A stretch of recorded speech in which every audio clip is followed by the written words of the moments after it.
Uh, Perfect. Okay, let's get started. All right, so first and foremost, I want to welcome everyone this morning. We're grateful that you've taken the time out of your schedules to be a part of this. Again, first, I want to thank you. If this is not your first time, I want to thank you for your continued support. And as well as this is your first time, we want to welcome you and thank you for joining us.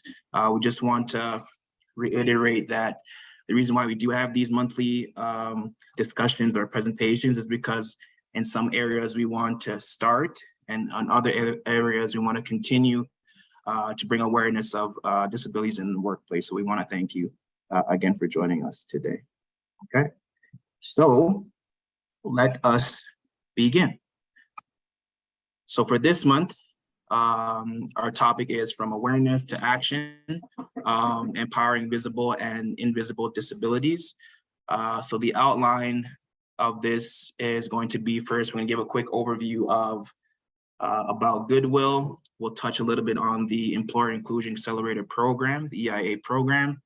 Then we'll define what a disability is, just so that we kind of get a better understanding of what that is. And then we're going to talk about a few examples of visible and non-visible disabilities. And then we'll touch on why some people might not want to disclose their disability, look at some statistics, and then we'll kind of finish off, wrap it up with how can we support our team better. Okay. All right. So about Goodwill. So Goodwill Industries of Alberta is a local nonprofit that strengthens communities through the donations of gently used goods. So a lot of the money that is generated through Goodwill does go back into it, and it kind of propels a lot of our other initiatives and programs, such as the EIA. So with that, we also continue to support people with disabilities, trying to help them gain more skills, find meaningful employment, but as well, we like to be committed, or we are committed, sorry, to sustainability within that process. Okay.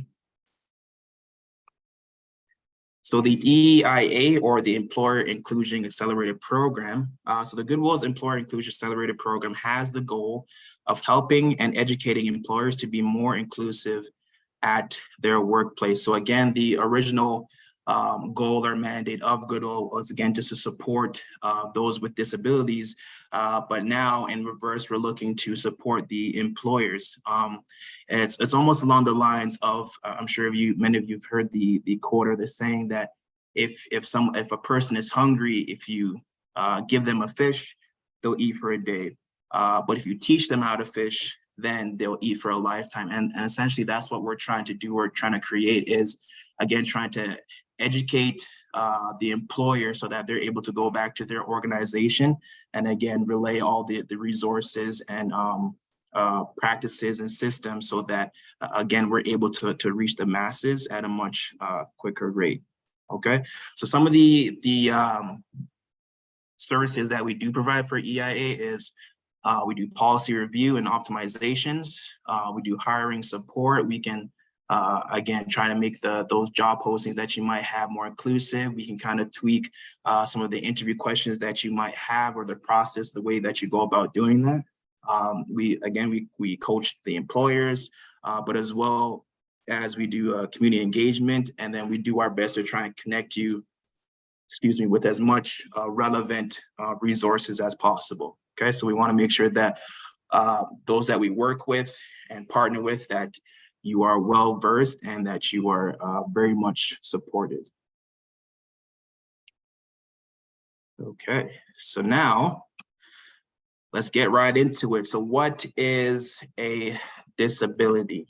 Okay, so a disability is an umbrella term that is used to define a physical or mental impairment that substantially limits one or more major lifestyle activities. Okay, so some of the five basic categories we have here, as you can see, is sensory, we have developmental, we have physical, and we have also behavioral or emotional. Okay, so a disability is a very broad term, and there's a lot of things that kind of fall underneath that. So again, even ranges from mental health, medical, physical, visual, developmental, intellectual. So essentially anything that kind of limits you from being able to do some of those daily activities is considered to be a disability. Okay. So now what I want to quickly touch on is some of the common visible disabilities that you might encounter in your day-to-day.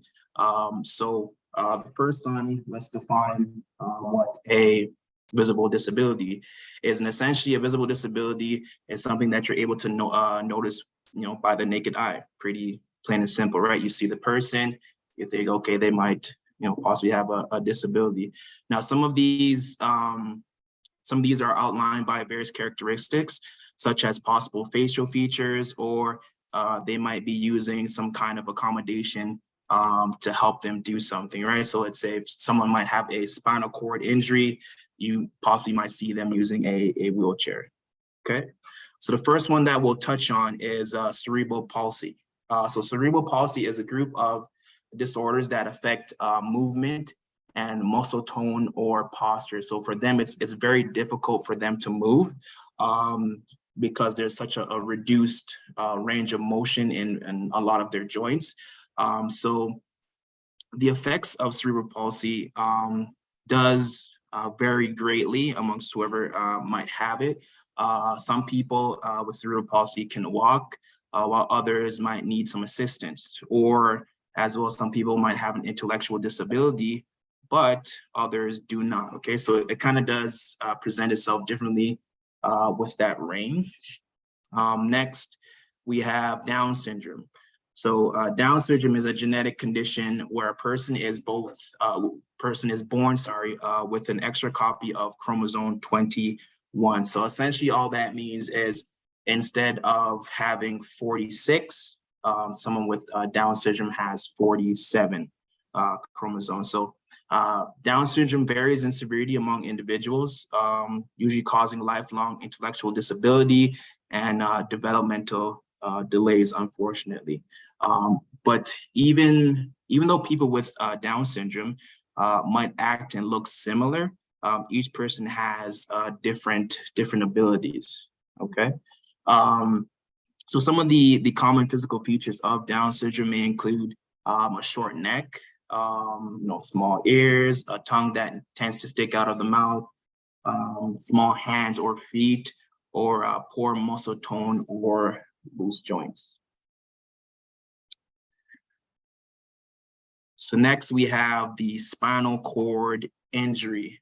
So if you can look at the picture, sometimes, again, people who might have a spinal cord injury might be accompanied with possibly a wheelchair just to be more mobile. But simply put, a spinal cord injury is just damage to the spinal cord, and that is categorized under what is called the completeness, and that has two different parts to that. So a complete, all that means is that there is a total loss of range of motion within below the injured area of the spinal cord, and that's called complete. The other one is called incomplete, where again, below that injury, there's still a little bit of range of motion that is still functioning there for spinal injury. Okay. So next we have the visual impairment, and as you can see in the picture as well too, someone who might be visually impaired might use a walking stick to kind of navigate where they're going. Sometimes they might wear glasses, but essentially visual impairment, it does have a very wide range. So therefore it can go from, a little bit of loss of vision all the way to a complete loss of vision. So all that means is that if you're considered visually impaired, it just means that you don't have 20/20 vision. So for those people who might be completely blind, they might have what is called legal blindness. And so again, all that means is you don't have that 20/20 vision. Okay, so if we move on to hearing impairment, pretty much the same thing. So if someone is hearing impaired, you might see that they might be using a hearing aid. So same thing with visual impairment. If you are hearing impaired, again, it can range from, you know, a little bit of loss of hearing all the way to a complete loss. And that does, there is no, what's the word? It does range even in age. So from someone who's young or an infant, all the way to someone who is mature.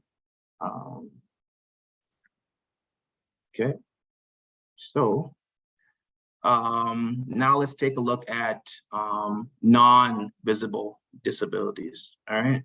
So let's define it. So what are non-invisible disabilities? So again, it's pretty self-explanatory. Non-visible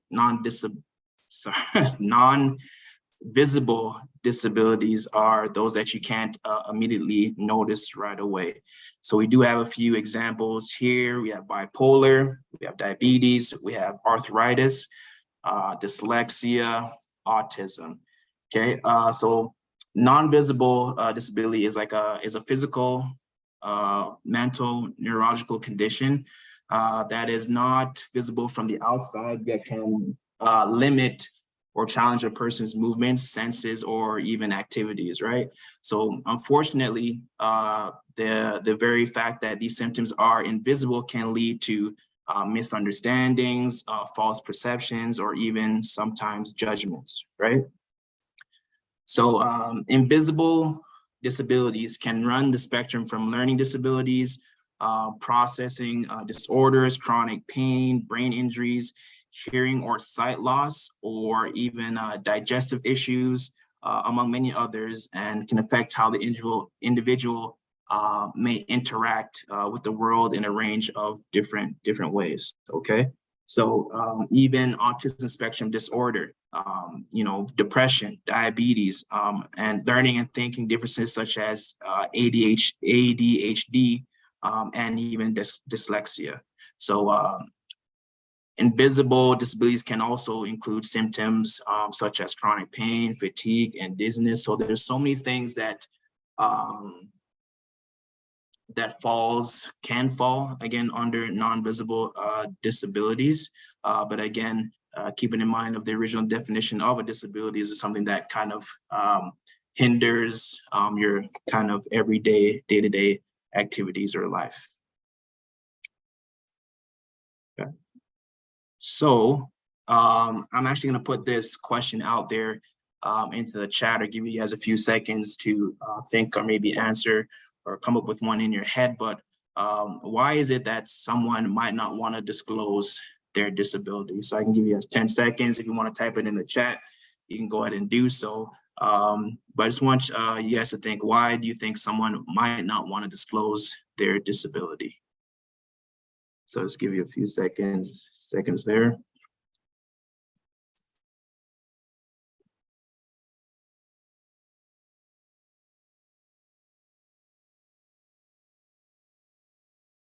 Okay, perfect. I see some answers in the chat. I'm not able to see that. Dan, would you be able to read out the two answers there for me, please? Yes, for sure. So we have care from Family Resource Center saying stigma or internalized shame. Right. Also, B. Alvarez says fear of being treated differently. We have one more comment. Oh, two more comments. Aura says judgment from the society. Right. Says they feel that they will be treated differently. Right. Yes, those are good answers. That's good. We have three more. Diane says because they might open themselves up to discrimination. Really good. We have Carola who says fear of losing their position or not being promoted. Right. Ooh, that's a good one too. Yes, that's good. We have their hand. Not want to be defined by their disability. Yes, that's a good one. And we have one last last one. Mhm. Then less job opportunities.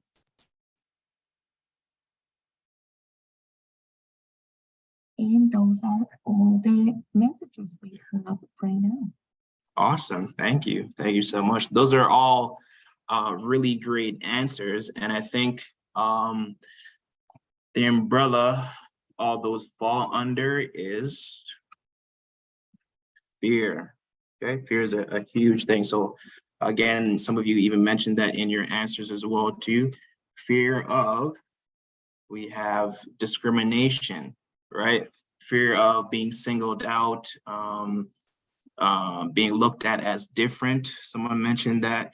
So a lot of people who might have a disability, they just, all they want to do is kind of fit in and be a part. So to be singled out or discriminated against is something that they fear. And so therefore they're like, you know what, I'm okay, I've managed this far. I most likely probably not won't reveal or disclose my disability. The second one is I think someone mentioned it as well too, to reduces their chance of getting a job. And I'm going to be pretty honest. So I think some of the times when I speak to employers, about probably hiring someone with a disability or if they would be interested in something like that.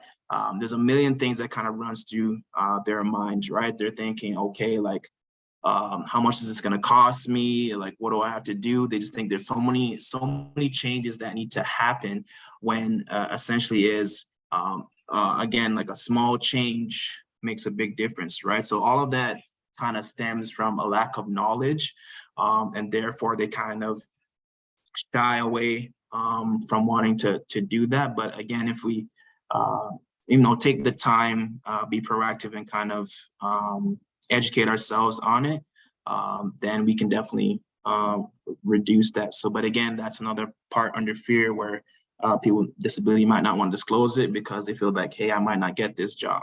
And the last one that we have here are coworkers' opinions. So again, that's that judgment piece, that perceptions, the misunderstanding, being labeled right away. So again, that's some of the reasons why people might not want to disclose their disability, because the fear of just standing out and missing out on different opportunities, or even relationships and friendships with their coworkers, their colleagues, because of some of the misconceptions that or biases that they might have.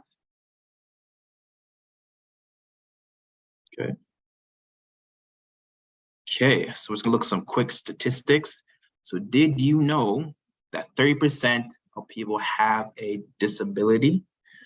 So this was a 2017 study that was done.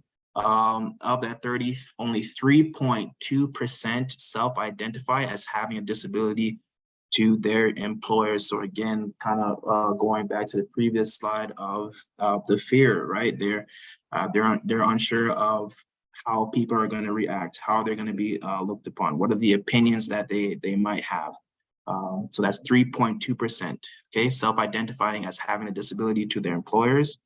And the last stat we have, of the 62% of all employees with a disability have an invisible disability. So you can imagine, again, that even in that space, a lot of people thinking that everything is okay, but sometimes you have that invisible disability, and so people just kind of have a different thinking or perception of that. Okay, so how can we best support my team or our team?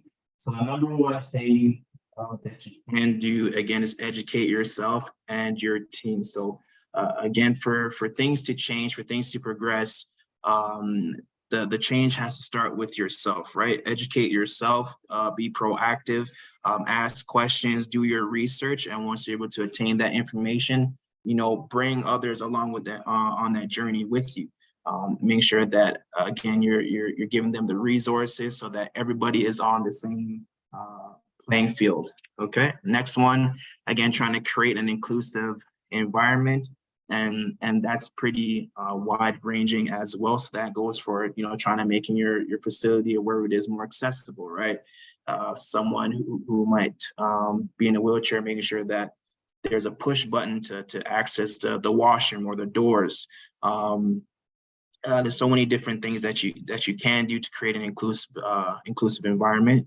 And the last one is, I feel like it goes kind of hand in hand with the first, like be proactive with requests, right? You much rather would want to be ready than get ready, okay? So you don't want a problem to present itself and then you not be prepared for it. Now, obviously we can't, you know, foresee everything, but the fact that you have taken the initiative to moving forward to trying to implement these things is a start, and that's you know, really all that you know, we're looking for the conversation to start, and then as it starts to continue as well too. So now we're going to take a look at a quick video here and how to create awareness in the workplace.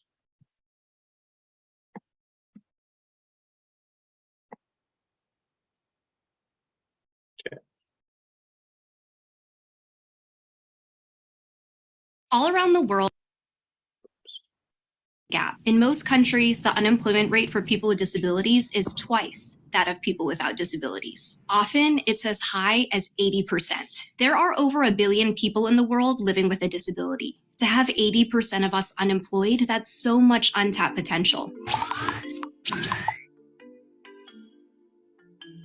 As someone with a paralyzed arm and living with a mental health disability who's worked in the financial sector and entertainment and tech, I know that having a disability doesn't bar you from doing good work. So it's shocking to me that this disability employment gap is so persistent. In the US, the Americans with Disabilities Act prohibits discrimination in hiring and requires employers to provide reasonable accommodations. And studies show that companies who prioritize disability inclusion are more profitable overall. So what exactly is the problem? Recruiters, human resources staff, managers, they tend to think of hiring people with disabilities as a social good or as something they have to do to meet a quota. But they should be hiring disabled people because of our strengths and all of the value and innovation we can bring. Here are 3 things every workplace can do to truly welcome people with disabilities. It's not comprehensive, but it's a start.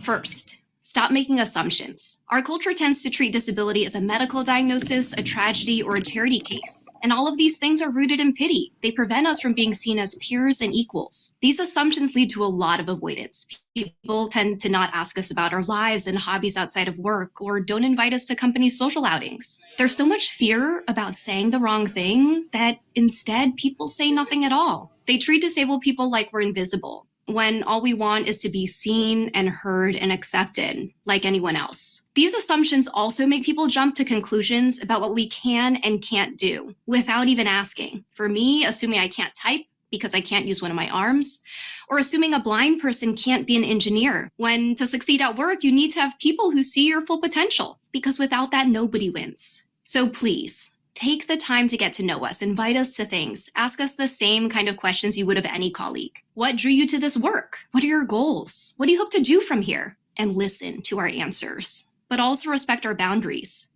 If there's something we're not comfortable discussing, we'll let you know. And anytime you feel unsure, just ask us privately so we can make those decisions. You can even start by saying, I'm still learning how to get better at talking about disability. Second, rethink accessibility and accommodations starting now. Disability takes so many different forms. It can be about someone's sight, hearing, or mobility. It can be ADHD, dyslexia, or chronic pain.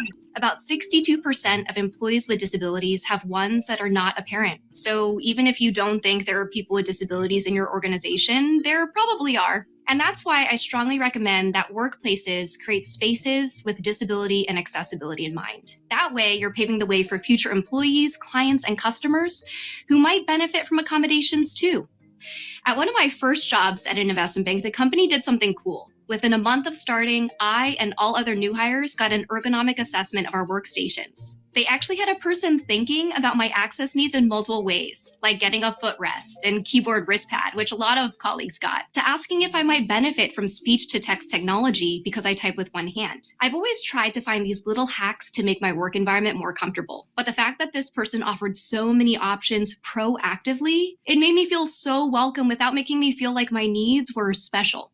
It would be amazing if every employer could do some version of this. I mean, why not? But there are also more simple things that can make an impact. Like, what about listing accessibility information if you're hosting an event? Or automatically turning on captions for video meetings? Another way to think about this is, what do my employees need in order to thrive? It starts with equipping people with a variety of tools. Third, embrace flexibility, like disabled people have had to do our whole lives. People with disabilities have been advocating for remote work environments and flexible hours for decades now. And it took a pandemic for the world to realize it could happen.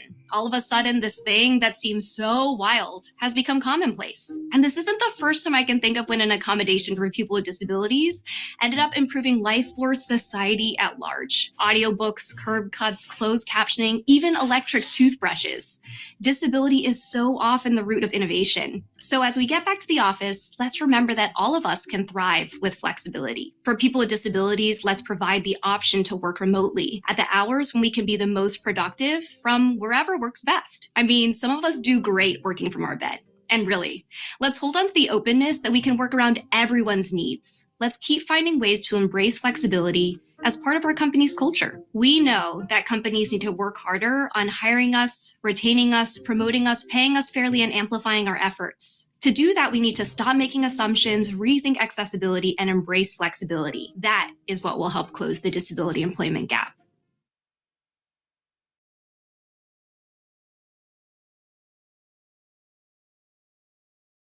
Awesome. So what I really want to close off with is this: be curious, be respectful, be proactive. Okay, so these are some of the things that we can do when trying to work and navigate in this space. Make sure that you be curious, make sure that you're asking questions. Be respectful once you get those answers, making sure that you're doing your best to accommodate, right? And I think if we follow along those lines, then again, we can definitely continue to grow, keep the conversation going about people with disabilities, whether it's visible or non-visible, and just continue to be a family, right? To make sure that everyone is valued, everyone is respected, and everyone has a place within society. Okay, so with that being said, again, we do have next month's presentation. So again, that's going to be on Thursday, September 21st, same time, 11 a.m. And the topic's going to be small changes, big impact, enhancing workplace accessibility for all. So again, you can mark that on your calendar. Again, invites for that will go out at the end of this presentation, as well as we have a lot of our social media. We have our email here. We have our Facebook, our Twitter, our Instagram. So again, I just want to thank you for each one of you taking the time out to be here. And at this time, we'll answer any questions that any of you might have.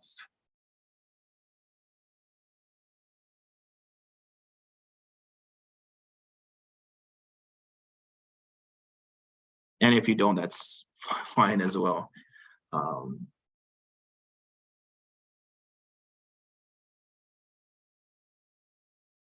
Okay. I see 2 in the chat. Yes, so in the chat, we see a lot of thank yous. And Oh, okay, thank you. Okay. The presentation.